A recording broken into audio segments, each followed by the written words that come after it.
The night that changed Renee Crawford's life forever started with a broken heel and a missed bus. She was standing on the corner of Michigan Avenue and Randolph Street in downtown Chicago, watching the number 147 bus pull away without her. The October rain had started 30 minutes ago and showed no signs of stopping. Her beige trench coat was soaked through. Her red scarf clung to her neck like a wet rag, and her left heel had snapped clean off somewhere between the hotel lobby and the bus stop. It was 11:47 p.m. on a Friday night, and Renee Crawford was done. Done with her second job at the boutique hotel near the Magnificent Mile. Done with rich tourists who complained about thread counts while she smiled through exhaustion. Done with the $127,000 debt that hung around her neck like a noose, left behind by her mother's cancer treatments and her mother's death and her mother's absence that still felt like a fresh wound even 2 years later. Renee was 27 years old, and she felt like she was drowning. She hobbled toward the nearest awning, her broken shoe slapping against the wet pavement. The rain was coming down in sheets now, turning the city into a blur of headlights and neon signs. Red light from a nearby bar splashed across the sidewalk like blood. That's when she saw him. He was standing in the middle of the sidewalk, maybe 20 feet away, completely motionless. A Korean man in an expensive black suit with a crisp white shirt underneath. His dark hair was plastered to his forehead, and rain ran down his face like tears, but he wasn't moving, wasn't seeking shelter, wasn't even blinking. Before we continue with this story, I need you to do something for me. I pour my heart into these stories, and it genuinely hurts when people watch without subscribing. Please, just take 1 second and subscribe. It's free, and it means the world to me. Also, like the video and drop a comment telling me which city you are watching from. I want to know where all my amazing viewers are located. Please do well to subscribe now. Now, let's continue. He was just standing there, staring at nothing, like a man who had forgotten how to exist. Renee's first instinct was to keep walking. Her mother had raised her with clear rules about strange men on dark streets after midnight. Rule number 1 was simple: mind your business and get home safe. But something about this man made her pause. Maybe it was the way his shoulders slumped, like the weight of the world had finally become too heavy to bear. Maybe it was the emptiness in his eyes, visible even from 20 feet away. Or maybe it was the blood dripping from his right hand, mixing with the rain and swirling down toward the storm drain. He was bleeding, standing in the rain, making no effort to help himself. Renee had seen that look before. In the mirror, the night her mother died.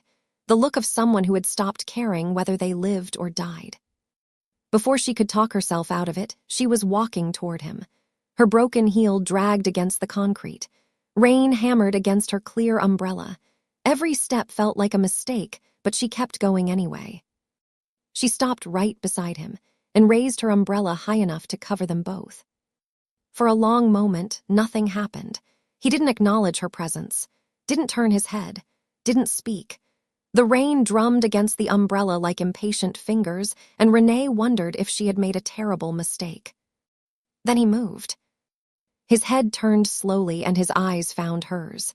They were dark brown, almost black and completely empty.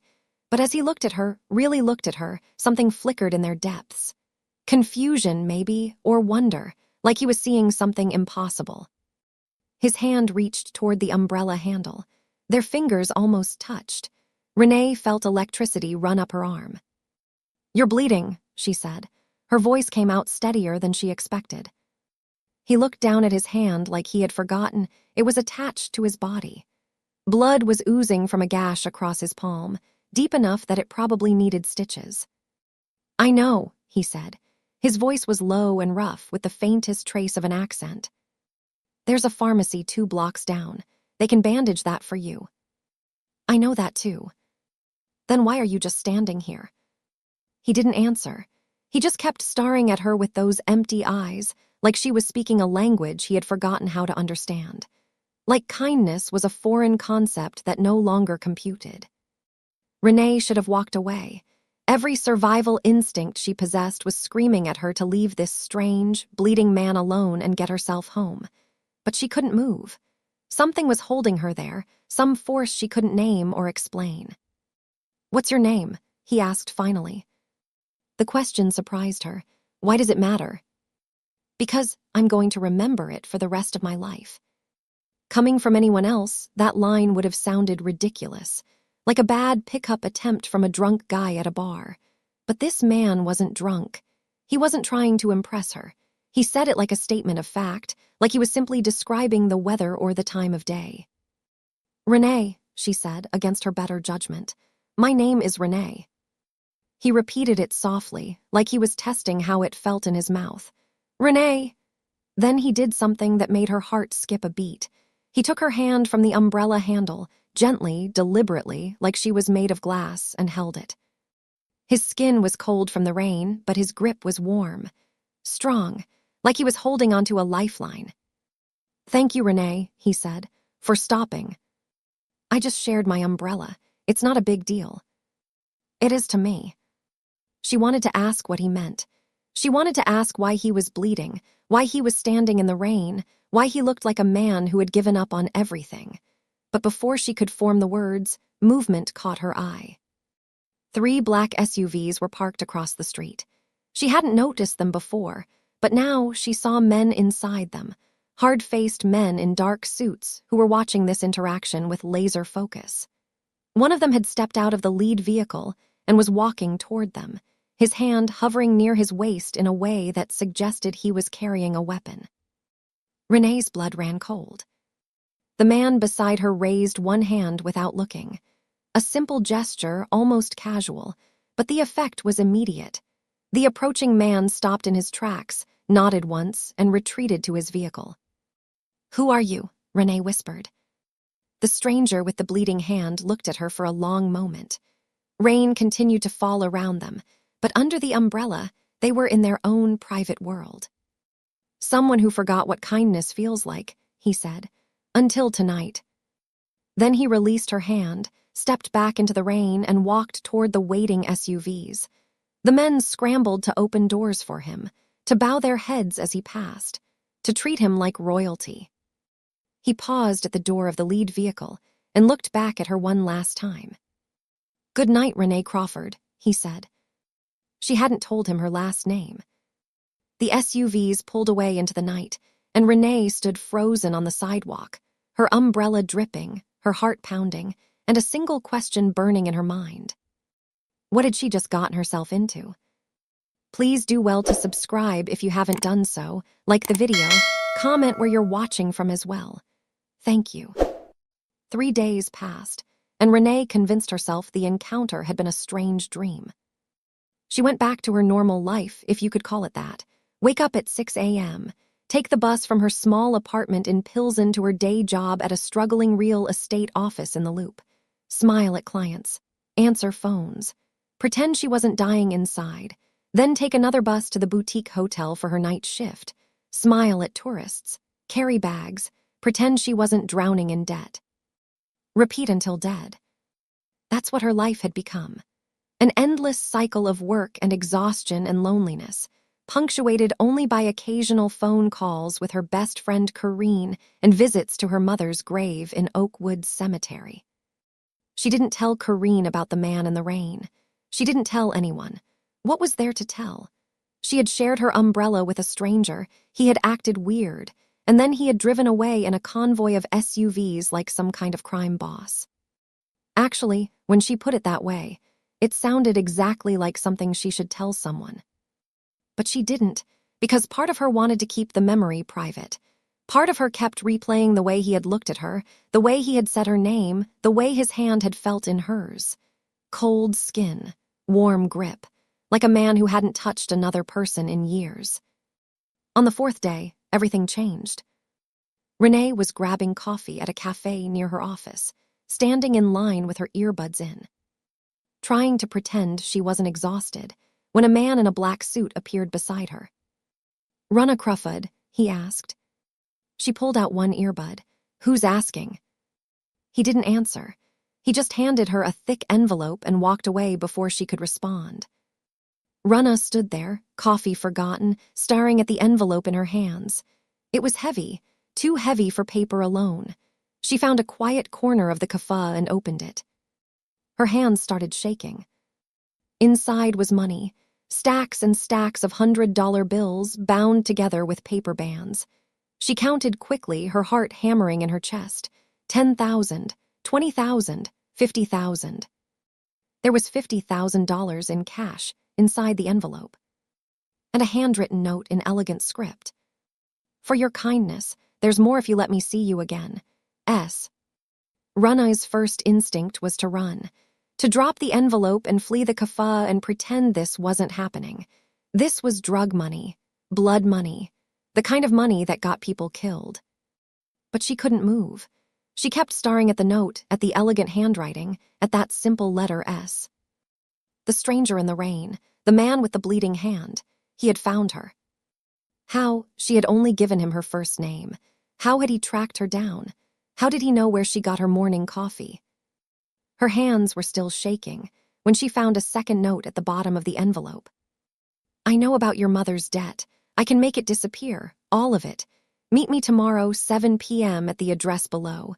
Come alone.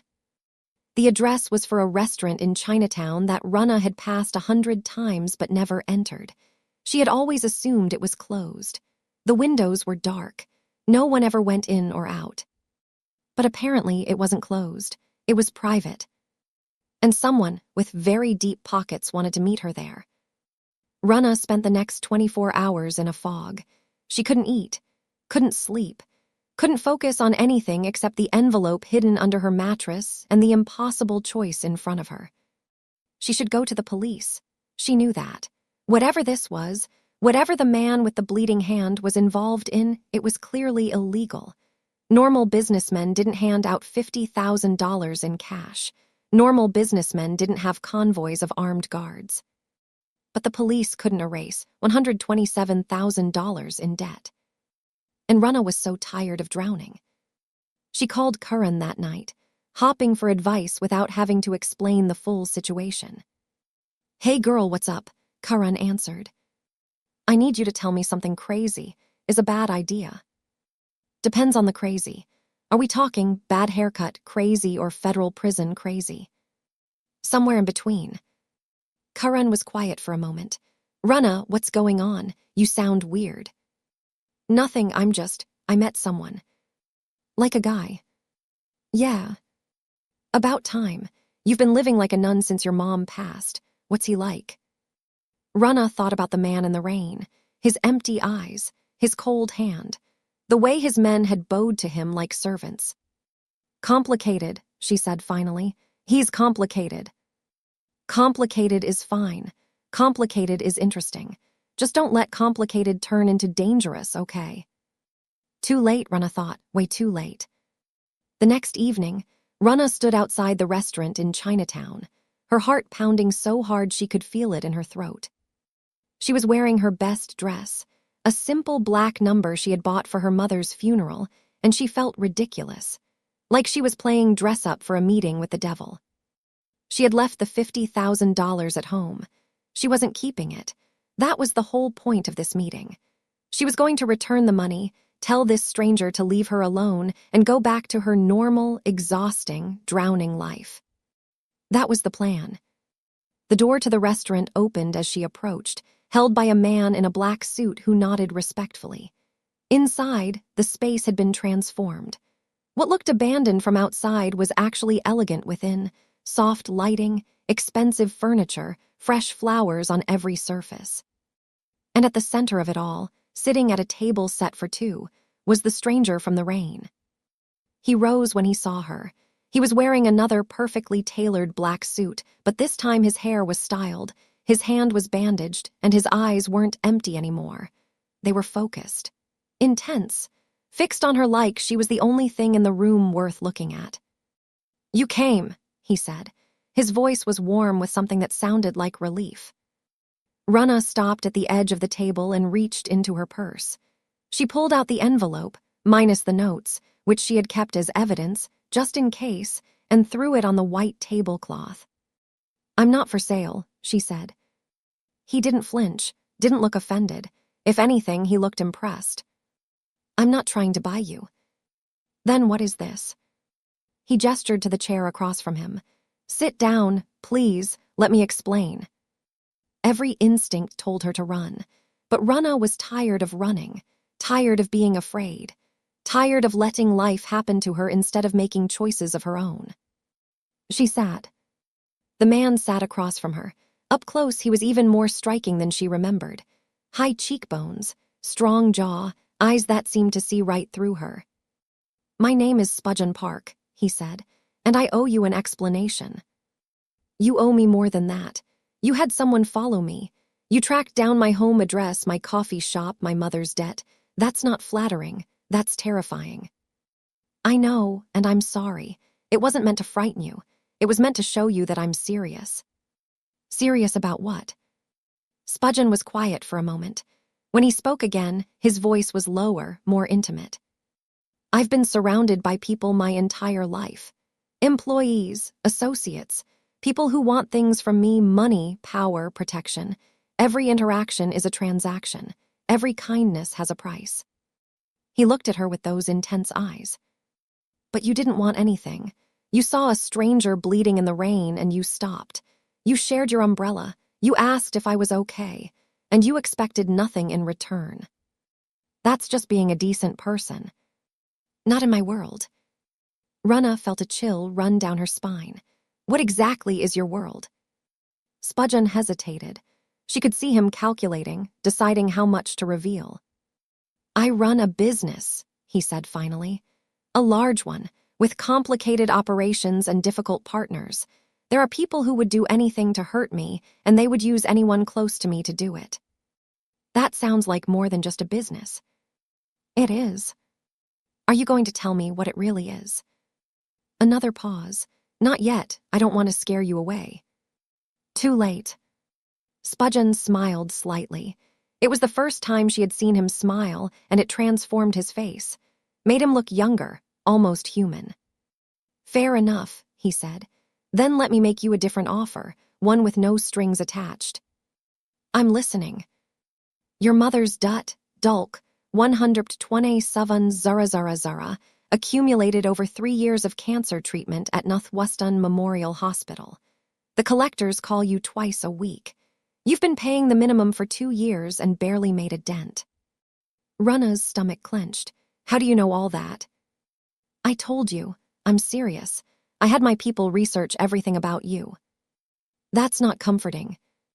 "I know, but here's my offer. I pay off the debt. Tonight, all of it. And in return, you give me something I can't buy." "What?" "Dinner, once a week. Conversation. Someone who looks at me like I'm a human being instead of a weapon or a wallet." Rana stared at him. "You want to pay off $127,000 for dinner conversation." "I want to pay off $127,000 for normalcy. For 1 hour a week where I'm not Spudgen Park, CEO. Where I'm just a man sharing a meal with a woman who doesn't owe me anything." It was insane. The whole thing was insane. Rich men didn't pay off massive debts for dinner dates. There had to be a catch. There was always a catch. But looking at Spudgen's face, Rana saw something she recognized. The same loneliness she saw in her own mirror every night. The same desperate hunger for connection. Against every rational thought in her head, she heard herself say, "3 dinners. I'll give you 3 dinners, then I'm out." Spudgen's eyes lit up. 3 dinners. "And I'm keeping the 50,000 as a security deposit, in case you turn out to be a psycho." "Fair enough." "And you stop having people follow me." A pause. "I'll consider that." "Not good enough." "I have enemies, Rana. People who would hurt you just to hurt me. The surveillance isn't about control. It's about protection." "Protection from what?" Spudgen's jaw tightened. "From a world you're not ready to know about yet." They stared at each other across the table. The tension was thick enough to cut with a knife. "Fine," Rana said finally.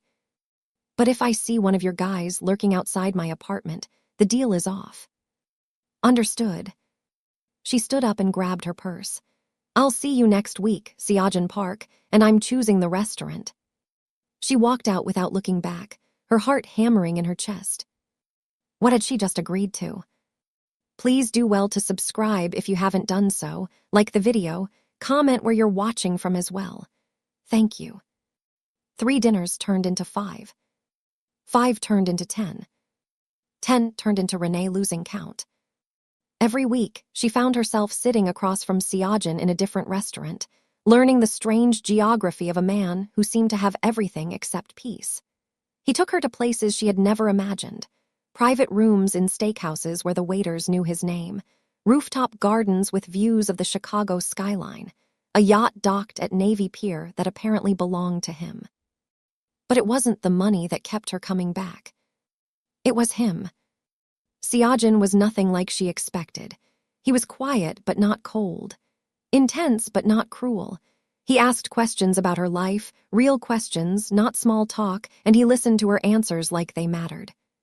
She told him about her mother, about growing up in Inglewood on the South Side, about the scholarship to Northwestern that had felt like a miracle and the cancer diagnosis that had shattered everything, about dropping out to care for her mother, watching her fade away, burying her in a cemetery she still visited every Sunday. Siajin listened to all of it without judgment, without pity, just listening.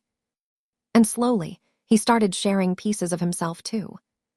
He told her about Korea, about his father, a powerful businessman who had raised his sons like soldiers, about his older brother, Minyu, who had been groomed to inherit everything until Siajin proved himself more capable. My father believed in competition, Siajin said one night, swirling wine in his glass. He thought it made us stronger. He didn't understand that it was tearing us apart. What happened to your brother? Siajin's face darkened. He made choices, bad ones, and he paid for them. Is he still alive? A long pause. Yes, unfortunately. Renee didn't push. She could tell there was more to the story, but Siajin wasn't ready to share it. And honestly, she wasn't sure she was ready to hear it. Because by the 10th dinner, Renee had to admit something to herself. She was falling for him. It was stupid, dangerous, completely irrational. She didn't even know what he really did. She didn't know why he had armed guards or why he had been bleeding in the rain or why his eyes sometimes went cold in a way that made her blood freeze. But when he looked at her, really looked at her, with those intense dark eyes, she felt seen. For the first time since her mother died, she felt like someone actually cared whether she was okay. She tried to fight it. She reminded herself of all the red flags. She had long conversations with Karine about the insanity of dating a man she barely knew. He paid off your mom's debt, Karine had asked, eyes wide. All of it in one night. Girl, who is this man? I don't know, that's the problem. And you're still seeing him. It's just dinner. Karine gave her a look that said she wasn't buying it. Renee, baby, I love you, but you need to be careful. Men with that kind of money don't just hand it out. There's always a price. He hasn't asked for anything. Yet. But weeks passed, and Siajin still didn't ask for anything. He didn't pressure her for physical intimacy, didn't try to control her schedule, didn't even push her to spend more time with him than she wanted to. He just waited, like a man who had learned that the things worth having couldn't be rushed. It was on the 12th dinner that everything changed. They were at a jazz club in Hyde Park, one of those intimate venues where the music wrapped around you like a blanket. Siajin had been quiet all night, preoccupied with something he wouldn't share. After the show, as they walked along the sidewalk, Renee's phone buzzed. A text from an unknown number. Ask him who he really is. Her blood ran cold. What's wrong? Siajin asked immediately. She showed him the text. His face went pale. We need to leave, now. Before she could respond, a black SUV pulled up to the curb.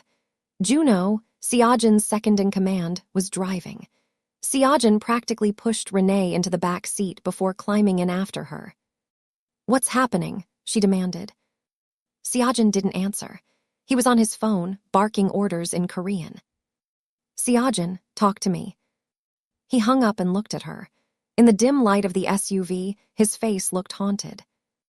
Someone knows about you, about us. Someone who? He was quiet for a long moment. When he spoke, his voice was heavy with a truth he could no longer hide. I run the most powerful Korean syndicate in the Midwest. We control territory from Chicago to Indianapolis. Drugs, gambling, protection. My name keeps businesses safe and my enemies afraid. Renee felt the world tilt beneath her.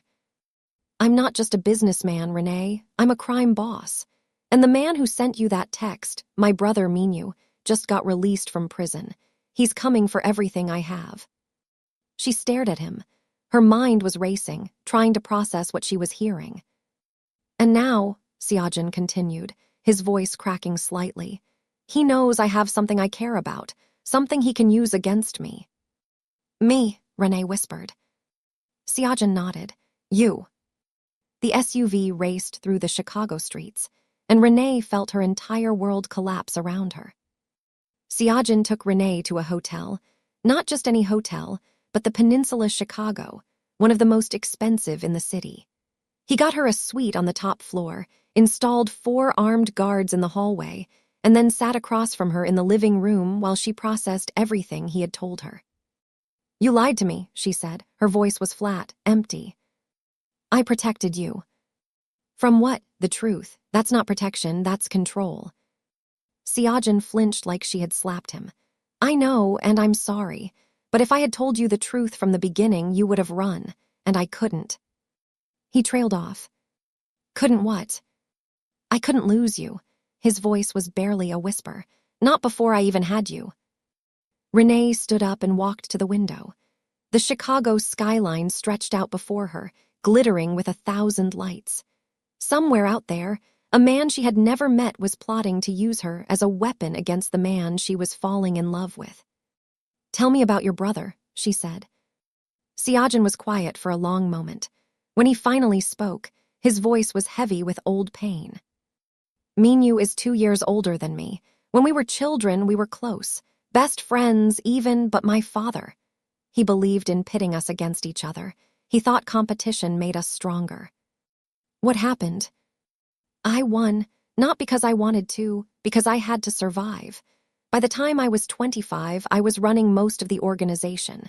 Minyu was marginalized, humiliated. And Seojin pulled down the collar of his shirt, revealing a thick scar that ran from his collarbone to the center of his chest. 4 years ago, he tried to kill me, broke into my home at night with a knife. He wanted to cut out my heart. Renee felt sick. Your own brother. I survived, barely, and when our father found out, he disowned Minyu completely, testified against him in court, had him sent to prison in Korea. But he's out now. He's out now, Seojin's jaw clenched. And he's been building alliances with every enemy I have, rival organizations, disloyal lieutenants, anyone who wants to see me fall. What does he want? Everything, the organization, the territory, my life. Seojin looked at her with haunted eyes. And now you. Renee turned away from the window. Her mind was spinning, trying to process the nightmare she had stumbled into. I should leave, she said. Walk away from all of this, go back to my normal life. You could, Seojin agreed. I would understand, I would let you go. Would you? A long pause. No, I would try, but I don't think I could. Renee laughed bitterly. That's not comforting. I know. They stood there in silence, the weight of impossible choices pressing down on both of them. Finally, Renee spoke. I'm not running. Seojin's head snapped up. What? You heard me. I'm not running.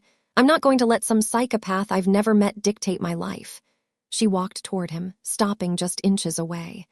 But we do this my way. No more lies, no more secrets. Renee. And I want to meet him. Seojin stared at her like she had lost her mind. You want to meet Minyu? I want to look at the man who's threatening me and let him see that I'm not afraid. That's insane. He's dangerous. So are you. Renee held his gaze, but I'm still here. The silence stretched between them, thick with tension and unspoken emotion. Then Seojin did something unexpected. He reached out and cupped her face in his hands, gently, reverently, like she was something precious. "You're the bravest person I've ever met," he whispered. "Or the stupidest. Maybe both." And then he kissed her. It was soft at first, tentative, like a question he was afraid to ask. But when Renee kissed him back, when she wrapped her arms around his neck and pulled him closer, it became something else entirely. Desperate, hungry, like two people who had been starving for years and finally found food. When they finally broke apart, both breathing hard, Siajan pressed his forehead against hers. "I'll set up the meeting," he said, "but you stay behind me the whole time, and if anything feels wrong, anything at all, you run. Promise me." "I promise." But even as she said the words, Renee knew she wasn't going to run. She was done running. Please do well to subscribe if you haven't done so, like the video, comment where you're watching from as well. Thank you. The meeting took place 3 days later at a neutral restaurant in Wicker Park. Neutral was a relative term, of course. Siajan brought 20 armed men. Minyu brought 10. They lined the walls like statues, hands hovering near their weapons, ready to turn the dining room into a war zone at the slightest provocation. Renee wore red, not because Siajan asked her to, but because she wanted Minyu to see her clearly, wanted him to understand that she wasn't some trembling victim. She was a woman from Inglewood who had buried her mother and survived. She had faced worse than a bitter rich boy with daddy issues. At least, that's what she told herself. Minyu arrived late. A power play, Siajan muttered, and when he finally walked through the door, Renee understood why Siajan had been so afraid. He looked almost exactly like his brother. Same height, same build, same handsome face. But where Siajan's eyes held pain and loneliness, Minyu's held nothing. They were empty in a way that went beyond sadness, sociopathic, like a shark examining potential prey. "So you're the woman who tamed my brother," Minyu said, sliding into the seat across from her. "I didn't tame anyone. I just shared my umbrella." Minyu laughed. It was not a pleasant sound. "Ah yes, the umbrella story. Siajan told me. Very touching." He leaned forward, his empty eyes fixed on hers. "Tell me, Renee Crawford from the South Side, did my brother also tell you about the 12 men he killed last year, or the family he destroyed in Detroit, or the warehouse full of drugs he—" "Enough," Siajan's voice was sharp.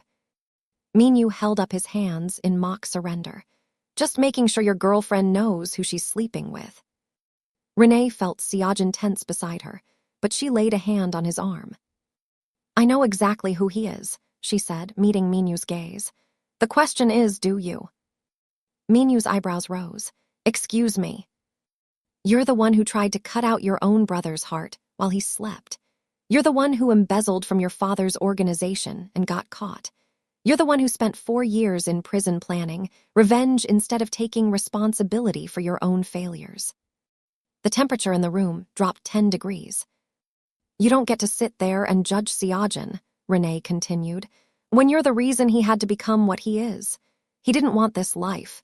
You forced it on him." Minyu's smile froze. The mask of charm slipped, revealing the fury beneath. "You have no idea who you're dealing with, little girl." "And you have no idea who you're dealing with." Renee leaned forward, matching his posture. "I grew up on the South Side. I've seen men scarier than you on my morning commute. So whatever game you're playing, understand this. I'm not your pawn." For a long moment, Minyu just stared at her. The armed men along the walls tensed, sensing the shift in energy. Then Minyu laughed again, but this time there was no humor in it. "I like her," he said to Siajan. "I can see why you're so attached." He stood, straightening his jacket. "But attachment is weakness, little brother, and weakness gets people killed." He nodded to Renee. "We'll meet again, Renee Crawford, and when we do, it won't be in a restaurant." He walked out without looking back. His men followed. Siajan let out a breath he seemed to have been holding for hours. "That could have gone worse," he said. Renee's hands were shaking. The adrenaline that had carried her through the confrontation was fading, leaving her weak and terrified. "Did I make things worse?" Siajan looked at her with something like awe. "No, you just showed him something he's never seen before." "What?" Someone who's not afraid of him. He took her hand. You were incredible. But as they left the restaurant, Renee couldn't shake the chill that had settled in her bones. Minyu had whispered something to her as he passed, 4 words that Siajin hadn't heard. He'll choose the organization. She told herself it was just psychological warfare, just a bitter man trying to plant seeds of doubt. But deep down, in a place she didn't want to examine, she was terrified that Minyu might be right. 2 weeks passed without incident. Renee moved into Siajin's penthouse in the Gold Coast, not because he insisted, but because she refused to let fear drive her decisions. If Minyu was coming for her, he would find her standing beside the man she loved, not hiding in her apartment in Pilsen. And she did love him. She had admitted it to herself somewhere between their first kiss and the night she woke up screaming from a nightmare about Minyu and found Siajin holding her, whispering that everything was going to be okay. She loved a crime boss, a man with blood on his hands and enemies at every corner. Her mother would have been horrified.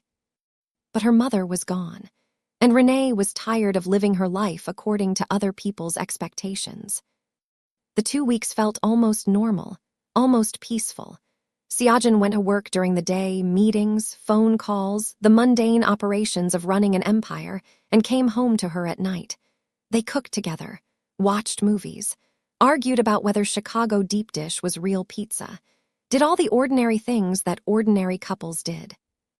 Except for the armed guards in the hallway, and the bulletproof windows, and the encrypted phones. Minor details. Renee used the time to reconnect with her own life. She visited Corinne, who was horrified by the security team that followed Renee everywhere, but eventually admitted that Siajin's men were at least polite. She went back to her mother's grave and stood there for 2 hours, talking to the headstone about everything that had happened. "I know this isn't what you wanted for me, Mom," she said, "but I'm happy. For the first time in years, I'm actually happy." The grave didn't respond. Graves never did. But Renee felt a warmth in her chest that she chose to interpret as approval.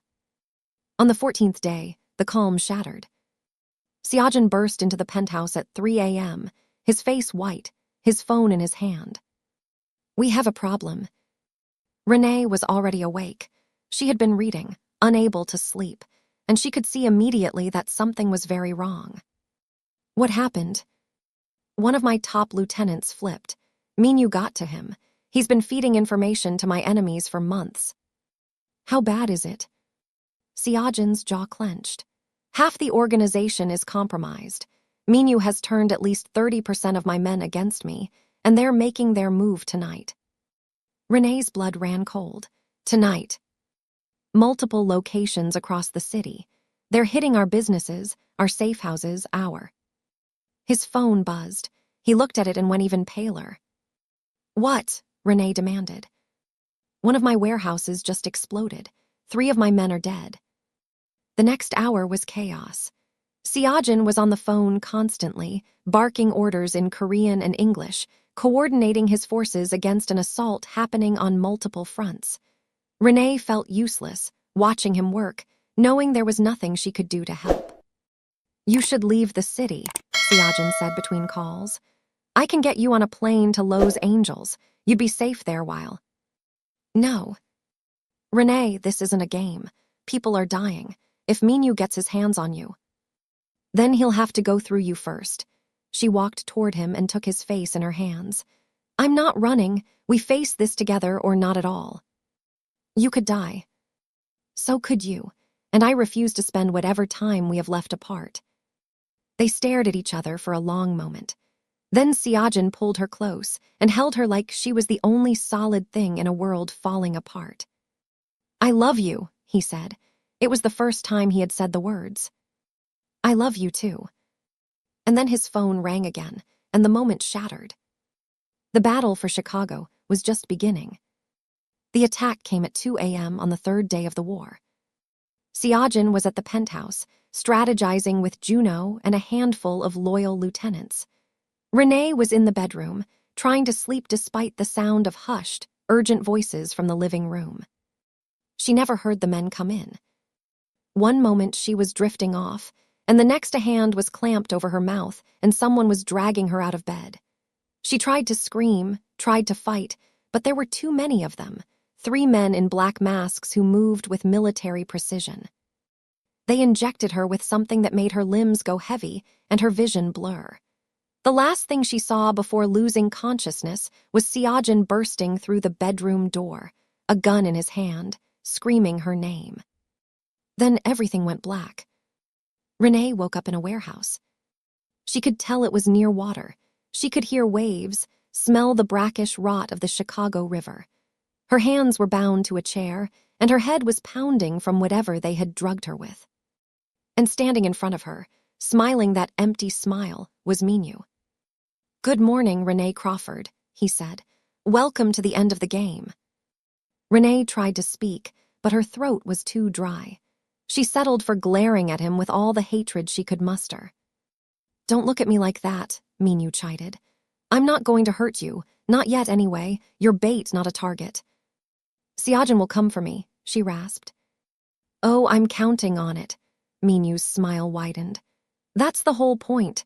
He's been impossible to pin down, you see, too careful, too cautious. But he has a weakness now, a big, obvious weakness that he can't resist protecting." He leaned close, his breath hot on her face.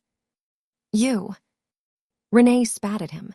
It was childish and ineffective, but satisfying nonetheless. Minu wiped his cheek with an expression of mild annoyance. "Spirited, I can see why he likes you," he straightened. "But spirit won't save you. When Siajin arrives, and he will arrive because he's predictable in his devotion, I'm going to make him watch while I take everything he cares about. His organization, his territory, his future." He paused.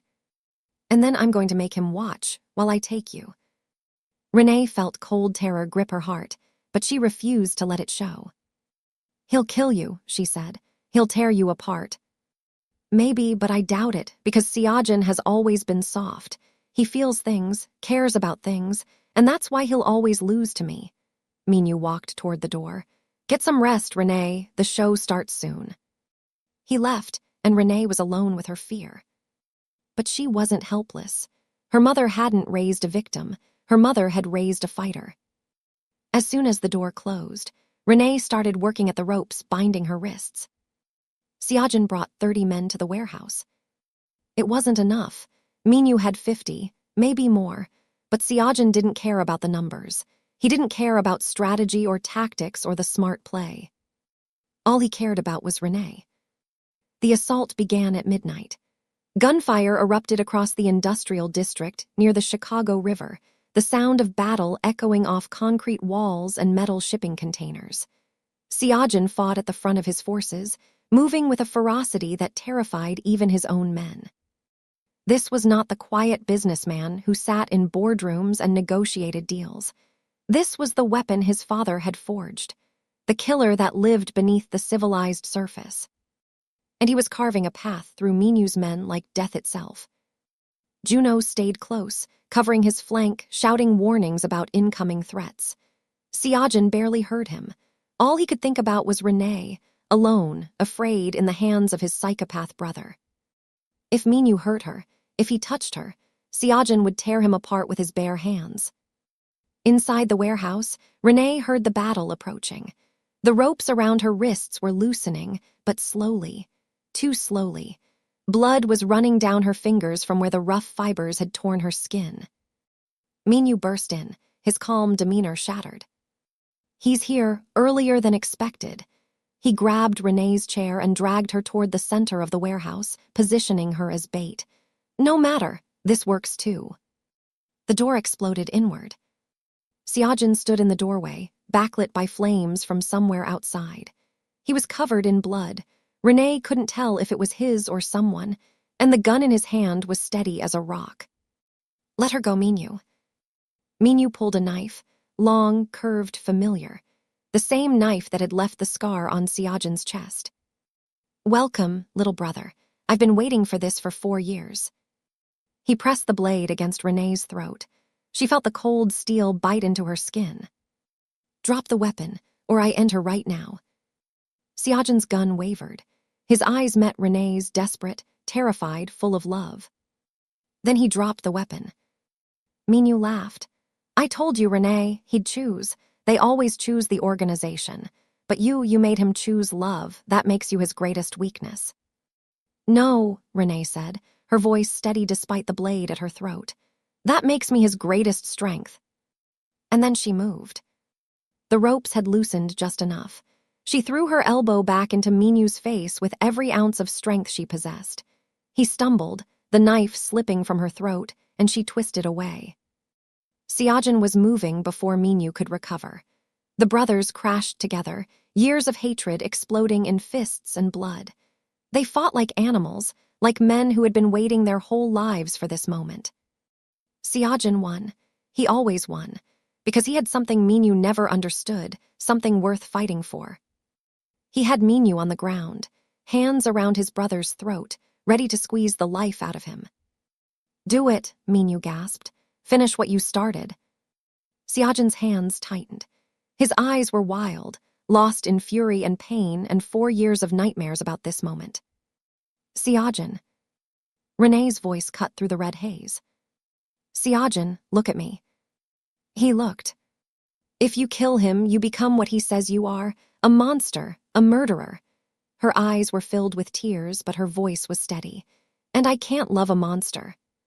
For a long moment, nothing moved. The sounds of battle continued outside, but inside the warehouse, everything was frozen. Then Siajin released his grip. Minyu gasped, sucking in air, staring up at his brother with something like disbelief. Federal agents are on their way, Siajin said, his voice hollow. I've been cooperating with them for months, building a case against you, gathering evidence. Minyu's eyes widened. You'll spend the rest of your life in a cell, and every day you'll know that I could have killed you, that I had every right to kill you, and I chose not to. He stood up and walked away from his brother without looking back. That's my revenge. Please do well to subscribe if you haven't done so, like the video, comment where you're watching from as well. Thank you. 6 months later, Chicago, spring. Renee stood outside Northwestern University, holding an acceptance letter in her hands. Full scholarship, pre-med program, a second chance at the future she had given up. Her mother's debt was gone. Her nightmares were fading, and the man walking toward her across the campus lawn was the reason for all of it. Siajin looked different these days, lighter somehow, like a weight he had been carrying for decades had finally been lifted. He had restructured the organization, dismantled the violent elements, transitioned the legitimate businesses, real estate, restaurants, import-export, into fully legal operations.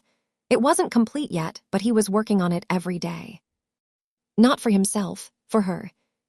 Ready for your first day? He asked, reaching her side. Terrified.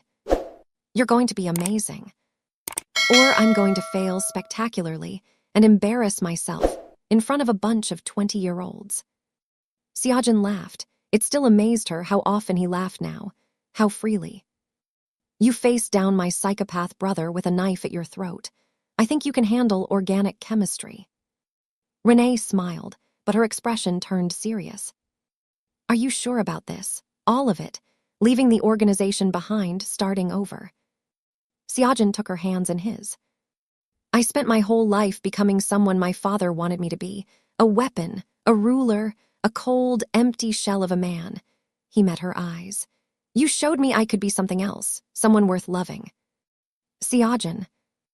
I'm not doing this for you, Renee. I'm doing this because of you, because you made me believe I could be better. He pressed his forehead against hers. You saved my life that night in the rain. Let me spend the rest of it proving I deserved it. Renee felt tears prick her eyes. She had cried more in the last 6 months than in the previous decade combined. I love you, she said. I love you too. They stood there for a long moment, wrapped in each other, oblivious to the students streaming past them toward classes. Then Siajin pulled back and reached into his jacket pocket. There's something I've been meaning to give you. He pulled out a small box, velvet, ring-sized. Renee's heart stopped. I know we've only been together for 8 months, Siajin said, And I know your life just got complicated in ways you never expected. But I also know that I've spent my entire existence waiting for someone like you, someone who would look at me and see a person instead of a monster. He opened the box. The ring inside was simple but elegant, a single diamond on a platinum band. Nothing ostentatious, nothing overwhelming. Just right. "Renee Crawford," Siajan said, "will you marry me?" Time stopped. The world fell away. There was nothing left but this moment, this man, this impossible, terrifying, beautiful future stretching out before her. "Yes," she whispered. Siajan's face broke into the most radiant smile she had ever seen. He slipped the ring onto her finger and pulled her into a kiss that made passing students whistle and cheer. When they finally broke apart, Renee was laughing and crying at the same time. "We're insane," she said. "Completely. This is never going to work." "Probably not. Your brother is going to break out of prison and try to kill us." "Almost certainly." She looked at the ring on her finger, then up at the man who had changed everything. "I can't wait," she said. And she meant it. Epilogue, the rain. 1 year later, Chicago night, rain. Renee Park, she had taken his name, despite Kareen's horrified protests, stood on the same corner of Michigan Avenue where she had first met her husband. The rain was falling just as hard as it had that night, turning the city into a blur of headlights and neon. But this time, she wasn't alone. Siajan stood beside her, holding an umbrella over both of them. A clear umbrella, just like the one she had held over him all those months ago. "Why are we here again?" he asked.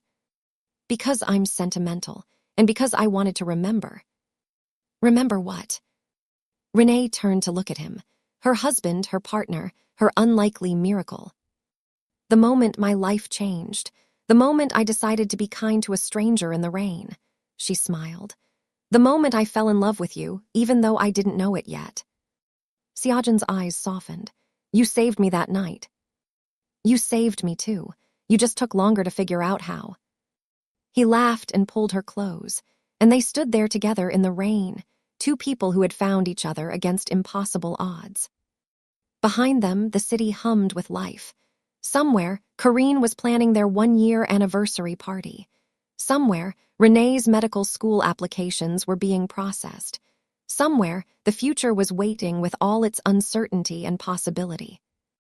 But right now, in this moment, there was only this. Two people, one umbrella, and a love story that had started in a storm. And that's where Renee and Siajan's story ends. Or maybe where it truly begins. But before you go, I need you to think about something. Minyu believed that kindness was weakness. He believed that love made people vulnerable, that caring about others was a liability to be exploited.